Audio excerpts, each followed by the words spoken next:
বিদেশি সংস্কৃতির আগ্রাসন বন্ধে দেশীয় সংস্কৃতির উন্নয়নে সরকারি বেসরকারি পৃষ্ঠপোষকতা প্রয়োজন বলে মন্তব্য করেছেন একুশে টেলিভিশনের চেয়ারম্যান আব্দুস সালাম। রাজনৈতিক অস্থিতিশীলতার প্রভাবে সংস্কৃতির অঙ্গনের অচলাবস্থা কাটাতে সংশ্লিষ্টদের এগিয়ে আসার আহ্বান জানিয়েছেন সংস্কৃতি কর্মীরা।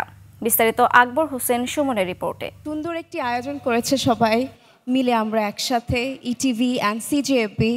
It's really a wonderful moment. Walton এখন দেশের সীমানা পেরিয়ে পৌঁছে গিয়েছে 50টিরও বেশি দেশে। ওয়ালটন, ঘরে ঘরে বিশ্বজুড়ে। 1999 সালে যাত্রা শুরু করে দেশের সাংস্কৃতিক অঙ্গনে শিল্পী ও শিল্পের পাশে থেকে সংস্কৃতির পরিধি বৃদ্ধি করেছে cultural journalist forum of Bangladesh CJFB. চীনমৈত্রী সম্মেলন কেন্দ্রে এবছর 17 অক্টোবর বসতে যাচ্ছে সিজেএফবি পারফরমেন্স অ্যাওয়ার্ডের 24তম আসর। রাজধানীর শেরাটন হোটেলে সংগঠনটির মিট দ্য প্রেসে উঠে আসে সাংস্কৃতিক অঙ্গনের চালচিত্র ও পরামর্শ। দিনে দিনে সংকুচিত হয়ে যাচ্ছে সাংস্কৃতিক ক্ষেত্রগুলো। মিউজিক ইন্ডাস্ট্রি নেই, সিনেমা ইন্ডাস্ট্রি নেই।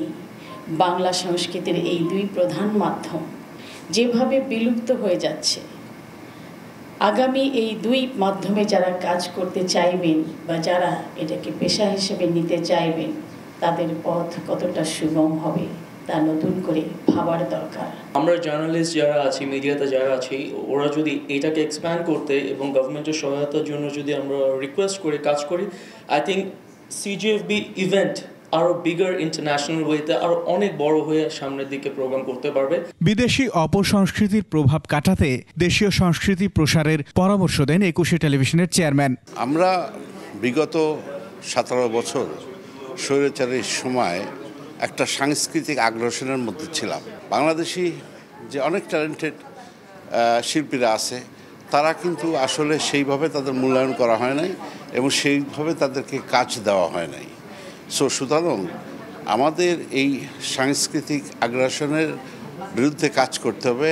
সাংস্কৃতিক অঙ্গনের অচলাবস্থা কাটাতে সরকারি বেসরকারি পৃষ্ঠপোষকতার আহ্বান জানান তিনি। আমাদের কৃষ্টি এবং সংস্কৃতি এটাকে প্রমোট করতে হবে।